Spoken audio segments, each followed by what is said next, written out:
आप बात कर रहे थे कि पॉलिटिकल पॉइंट ऑफ व्यू इसका डिफरेंट है थोड़ा। मैं इसका कह रहा था कि ये अगर इस्तीफे दे देते हैं और इस्तीफे देने के साथ सिंध असेंबली का उन्होंने क्लियर नहीं किया कि वहाँ से इस्तीफे देंगे या असेंबली डिसॉल्व करेंगे।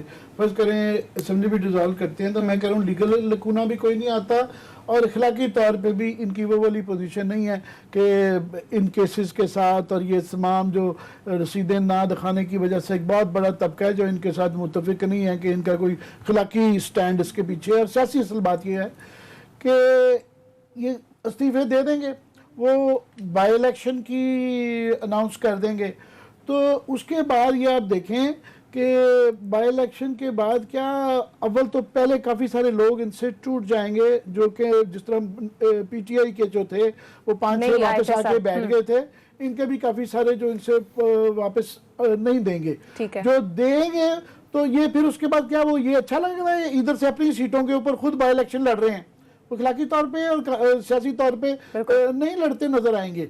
तो क्या अपनी वो जो जद्दी की सीट है कोई नहीं छोड़ता, वो उनमें से काफ़ी ज़्यादा हैं जो फिर इनकी पार्टी को छोड़ के अव्वल तो काफ़ी सारे नहीं छोड़ेंगे, बाकी इंडिपेंडेंट आधे से ज़्यादा जो है इंडिपेंडेंट या वो फिर जो है इनकी पीटीआई की सीट के ऊपर लड़ेंगे। कोई भी एमएनए एमपीए एक दफ़ा अपनी जब सीट छोड़ देता है तो उसका वैक्यूम हो जाता है, वो कोई ना कोई वैक्यूम फिल कर देता है। साथ में उसके बाद लोकल बॉडीज़ भी आनी है, तो लोकल बॉडीज़ के साथ भी वो वाला फिल करता है।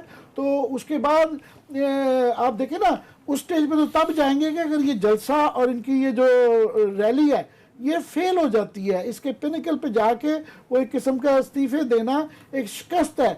जब आप इस्लामाबाद में इतने बड़े जलसों के बाद रैली के बाद नहीं गिरा सके तो आप जाके कैसे रुकवाएंगे, हर हल्के में जाके आप रिटर्निंग अफसरों से लड़ेंगे, वहाँ से कैसे करेंगे।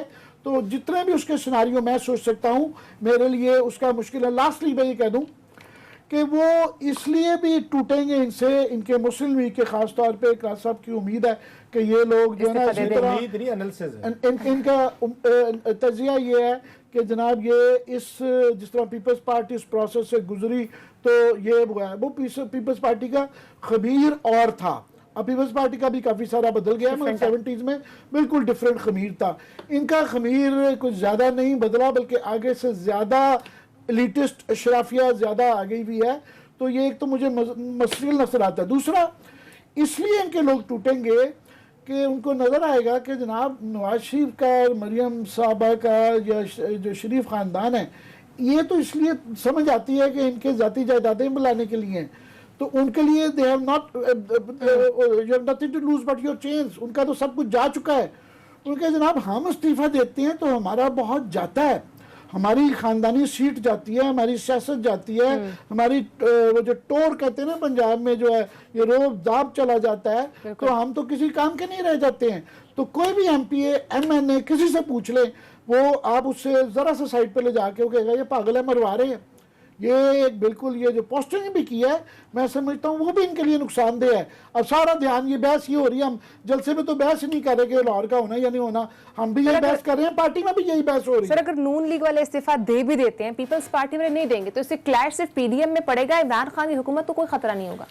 आमिर साहब ने पता नहीं क्यों समझ लिया है कि पीएमएल नवाज में फरिश्ते आ गए हैं और इतनी तादाद में आ गए जो हाई मारल ग्राउंड पे खड़े उल्टा कह रहा हूं, नहीं आए मैं उसी पे आ रहा हूं गिव मी टाइम सर, कि वो कहेंगे जनाब ये सारी लड़ाई जो लड़े ना नवाज शरीफ साहब और मरियम नवाज साहब अपनी जदादें बचाने के लिए, अपने बच्चों को बचाने के लिए, अपने दमादों को बचाने के लिए, जो इन्होंने माल बनाया है, पैसा बनाया, जो करप्शन किया ना उसको बचाने के लिए सारा का सारा स्टेज पे लगा रहे हैं और पूरी पार्लियामेंट भी उड़ाना चाहते हैं, ये सिस्टम भी तबाह करना चाहते हैं। लेकिन हम जो है ना होली वॉरियर्स हैं, हम बड़े नेक हैं, हम बड़े फरिश्ते हैं, हमने कभी करप्शन नहीं की, हमने मारधाड़ नहीं की, हमने माल नहीं बनाया, हमने ये इनके साथ हम नहीं खड़े हो सकते, हम अपना एक अलहदा रास्ता लेते हैं और पाकिस्तानी कौम हमारे पीछे है कि जितना भी वोट बैंक जो है ना ये नवाज शरीफ का नहीं है ना वो ये उसका है, ये उसका मरियम का है, ये वोट बैंक हमारा जाती है, हम आराम से दोबारा जीत के आ जाएंगे। सर इसमें 2-4 चीज़ें हैं। इनकी पार्टी का नेम एनीवन, इन्होंने सियासत में करप्शन किसने इंट्रोड्यूस करवाई? नवाज लीग ने करवाई, इन्हीं की पार्टीज ने करवाई, इन्हीं एमएनएज ने आके कि इन्हीं वजीरों किस पे इस वक्त आप मुझे बताएं मेरे सब करप्शन के केस हैं जिन्होंने माल नहीं बनाया, 4-5 मुझे पीएम नवाज से ऐसे बंदे ढूंढ के दे दें जिन पे हाथ हम रख के कह सकें कि ये बड़े ईमानदार लोग हैं, करैक्टर वाले लोग हैं, डिग्निटी वाले लोग हैं, और इन पे ये जो है नवाज शरीफ साहब के आगे खड़े हो जाएंगे, मरियम साहब के आगे खड़े हो जाएंगे और स्टैंड ले लेंगे। सर ये आए ही इसलिए थे नवाज शरीफ साहब के साथ कि हम डट कर माल बनाएंगे। वही वाली बात, खाता है लगाता वाला हिसाब है, खुद भी खाता है और आपको भी खिलाता है सर। ये तो सारे बेनिफिशियरीज का टोला है, अखलाकी तौर पे बराबर के ही हो गए ना सारे। अच्छा एक चीज, आप बात इमरान खान साहब पे, तो इमरान खान साहब आपके पास कौन से अखलाक की बहुत बड़े झंडे उन्होंने गाड़े हुए हैं कि वो कह सकते, कल को लोग पब्लिक कहेगी इमरान खान साहब के पास तो प्राइम मिनिस्टर है ना, उन्होंने बनना है। सर मैं वही बता रहा हूँ, वो भी तो 3 दफा बन चुके थे ना। हम एक उसको डिबेट करके पहुंचने की कोशिश कर रहे हैं। अब उन पर करप्शन के इल्जाम लगे, जो इल्जाम पीपल्स पार्टी पर उन पे लगता था, नवाज लीग पे, कोई एक बता दे जो इन पे नहीं लगा, ये इनके बंधु पे नहीं लगा।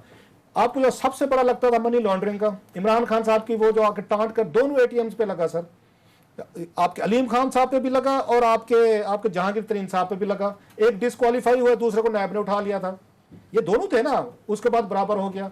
इसका भी यह था कि बैरून मुल्क जदादे हैं जनाब इनकी, नवाज शरीफ साहब की नहीं है जनाब। उन्होंने कहा जी इनके आप देख लें, अलीम खान की जदादे निकले ही, जहांगीर तरीन साहब की निकले ही, और भी अभी वो ये आपने मेरा ख्याल स्टोरी हमने टेकअप नहीं कि हमें किसी वक्त करनी चाहिए, जो वो ये आपको याद काजी फैज ईसा साहब ने वहां पे डाली है, वो पिटीशन देखी आपने sir supreme court of Pakistan में, जो उन्होंने डिटेल बताई कि किस किस मुल्क में जनाब जदादे हैं सर, वो भी आपकी बराबर होगी सर। अब आते हैं स्कैंडल्स पे आ जाते हैं सर इनकी। अब हुकूमत के स्कैंडल देखें, एक चीनी में सिर्फ इन्होंने 500 बिलियन रुपीस का लोगों की जेबों से निकलवाया। 500 बिलियन ये रिकॉर्डेड है, ये खुद मानते हैं, आपके सामने है सर। गंदम पे आ जाए सर, उसमें इन्होंने माल बनाया। अद्वियात को देख लें, उसमें इन्होंने आके सारी की सारी चीजें की। अच्छा उनके पास करप्ट लोग बैठे हैं, तो ये तो खुद आपको पता है, जिसको पंजाब का सबसे बड़ा डाकू कहते थे, उसी डाकू के घर जाके पिछले हफ्ते चाय पी के आए हैं, उन्हीं के साथ मिलकर हुकूमत इन्होंने बनाई हुई है। इनकी कैबिनेट को उठा के देख लें, आधे से ज्यादा वजीर तो नायबजदा बैठे हुए हैं, उन पे स्टोरीज हैं, स्कैंडल्स हैं, उन पे चीजें हैं। सो मुझे जरा समझाए पाकिस्तान का अवाम जो है वो किस बुनियाद पे कहे कि जनाब मौजूदा रजीम बहुत बेहतर है और ये नवाज शरीफ साहब एंड कंपनी जिनको हमने वोट नहीं डाले, जरदारी एंड कंपनी, वो बुरे थे, ये अच्छे हैं। सो मेरा ये कहना है सिर्फ इस वजह से क्योंकि वो हुकूमत में बैठे हुए हैं, उनके पास थोड़ा सा एज है। अदरवाइज ये अखलाकी तौर पर सर, ये मॉरली तौर पर और अदरवाइज मतलब पॉलिटिक्स में हमने बना दिया ना कि कोई अखलाकियात की जरूरत नहीं है। जो जितना इमोरल यहाँ पे हो सकता है, जितना यहाँ पे गलत काम कर सकता है, लोग रोमांटिसाइज करके एक ही लाइन में भुगता दे, तो सियासत में होता है जनाब।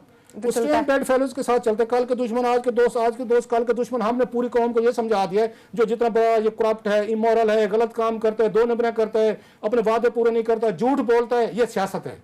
सो जनाब इस वक्त सियासत में इमरान खान साहब भी उसी लेवल पे उनकी पार्टी के लोग पहुंच चुके हैं जिस लेवल पे नवाज शरीफ साहब खड़े हुए हैं, जिस लेवल पे पीपल्स पार्टी खड़े हुई थी। ये कल को जब जाएंगे ना आवाम को जस्टिफाई करने, जितना क्राउड इस वक्त आ रहा है आपके सामने, और जो उन्होंने, आप अभी से देख लें, इन्होंने ग्राउंड में वहां पे पानी छोड़ दिया, लोग इकट्ठे ना हो, यूजुअल पानी है वो आता रहता है। इट शोज योर नर्वसनेस कि अगर आप कर रहे हैं या तो इजाजत ना दें, हम तो आपके साथ हैं, हम तो कहते थे जलसों की। सो इमरान खान साहब को मुझे दुख ये होता है कि इन्होंने तमाम हाई मॉरल ग्राउंड जिनकी बुनियाद पे पावर में आए थे, इन्होंने 2 सालों में एक करके लूज किए हैं। आज अगर नवाज शरीफ साहब पावरफुल हुए ना, मरियम अपनी स्ट्रेंथ पे नहीं हुए, इमरान खान साहब की वीकनेसेस ने उनको स्ट्रांग करके रख दिया। जो बात मैं कहता हूं कि ये तो 2 साल क्या, यहाँ 20 साल खड़े नहीं हो सकते थे। ये नवाज शरीफ साहब, आसिफ जरदारी 20 साल खड़े नहीं हो सकते थे, जितनी इनकी चीजें करप्शन स्कैंडल है।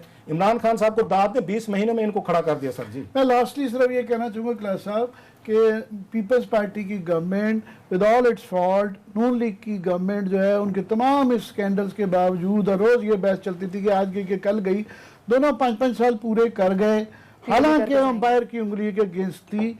तो इनका जो है स्केल भी एक तो उनसे मैं समझता हूँ छोटा है। अभी वो उस लाइन पर जरूर चल पड़े हैं, उस लेवल तक नहीं पहुंचे। दूसरा वो 30 साल का हिसाब था, ये 2-2.5 साल का हिसाब है, ये भी एक फर्क है। और अंपायर की उंगली जो है ना, उसको उंगली के इर्द गिर्द जो इन्होंने धागे बांध दिए हैं ना, खुद मुश्किल में है। मेरी इत्तला ये आ रही है कि 13 दिसंबर के जलसे के बाद सुना है अंपायर भी मुश्किल में आने वाले हैं। वो देखें, हाँ इनके पास सिर्फ एक तरीका है कि मुल्क में अगर बहुत बड़ा एक केओस हो जाता है, लॉ एंड ऑर्डर की बहुत बड़ी एक सिचुएशन हो जाती है, everything comes to a standstill, इनकी कैपेसिटी देख